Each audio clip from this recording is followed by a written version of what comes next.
ازيكم عاملين ايه؟ يا رب تكونوا كويسين. دي الحلقة التانية او الجزء التاني من منتجات جربتها في 2025، وهي كررها تاني كتير. والنهاردة هنتكلم عن شامبوهات الشعر ومرطبات الجسم. فيلا بينا مع بعض. اكتر شامبوهات انا جربتها وكان كل ما يخلصوا اكررهم تاني هما كذا نوع شامبو، دول تحفة تحفة تحفة. اول واحد منهم هو ده بتاع ريسبي، بتاع ايفا اللي هو بالريسبي ده، اللي هو بريحة الموكا، موكا او موكا، ايا كان بنقولها ايه. خطير يا جماعة، خطير. ما بينشفش الشعر خالص خالص خالص. مشفتش منه ان هو بينشف لك الشعر دي نهائي، بيسيب الشعر مترطب، وكمان بينضف الشعر. بحبه قوي قوي قوي، وبلجأ له دايما لما بكون عاملة حمام زيت، لانه بينضف الشعر قوي قوي قوي. قبل ما بغسل شعري بشامبو بتاع القشرة ببقى محتاجة انضف شعري كويس جدا من الزيت اللي في الفرو. فدايما دايما دايما مهما بلجأ له على طول، لانه اكتر شامبو بينضف الفروة، وكمان بيسيبها مترطبة وبيسيب ريحتها حلوة. بعد كده خلاص انا شطفت شعري كويس، عايزين ننهي على شامبوات القشرة. شامبوات القشرة اول واحد هو بتاع الوكيتا اللي بالاخضر ده يا جماعة خطير للقشرة، وخطير اكتر اللي هو بالذات الوكيتا ده اللي هو DSDA. ده تحفة للناس المحجبة، لان الشعر بيبقى اغلب الوقت مربوط او مقفول عليه، فبيبقى محتاج يتنفس. فده تحفة تحفة. هو اصلا مخصص للناس المحجبة، فلو انتي محجبة ده بالنسبة لك هيبقى تحفة جدا للقشرة. ولو انتي مش محجبة ده برضو تمام، وهيكون معاك حلو قوي. فبالنسبة لي من الشامبوات الخطيرة اللي انا اصلا كنت جايبة منه حوالي 4 5 للقشرة بتاع الوكيتا الاخضر ده، مش الازرق. اللي بعده على طول ده، لحظة، ده برضو انا جايبه منه الكبير على طول لاني عارفاه وبحبه وبستخدمه، فهو بالنسبه لي تحفه.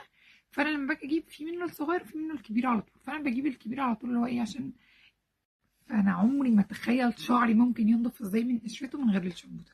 يا جماعه الشامبو ده خطير، وسمعت كذا ريفيو بيقول لك ان هو ضعيف وان هو لا مش اعلى حاجه. لا، مش اعلى حاجه. جايبه منه لقد كده، اجيب منه ايه تاني؟ فلا يا جماعه حلوه قوي بجد. لو انت عندك قشره مفرطه في شعرك فعليكي وعلى هذا المنتج، هيبقى خطير جدا معاكي. بعد كده هننقل على المرطبات. طبعا اخطر واجمل واروع مرطب هو تحفه يا جماعه، تحفه تحفه تحفه. ريحه وترطيب وثبات خطير خطير خطير، ومهما تكلمت عنه عمري ما هقدر اقف في حاجه. وعايزه اقول لكم انا بجربه دلوقتي في الشتاء، تحفه في الشتاء. يعني انا كنت بجربه في الصيف بس، ولما عملت عنه فيديو كنت بجربه في سيزون او في فتره صيف بس. دلوقتي بقى بجربه في الشتاء، ويا جماعه خطير خطير، واثبت لي فعلا ان انا لما قلت ان هو 10/10 وبوسه ونجمه كان تحفه. اللي بعده على طول وهو طبعا مش عايزين ننساه، حبيبنا زيت جونسون.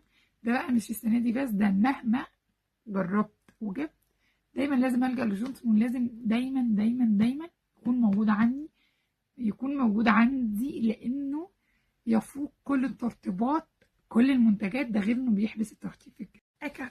اخر حاجه خالص مش عايزين ننساه برضو، بس انا للاسف رميت كل العبوات اللي عندي، بس ما جبتش اي حاجه جديده خالص. هو جليسوليت او جليسولايت الاحمر، اللي خطير خطير خطير.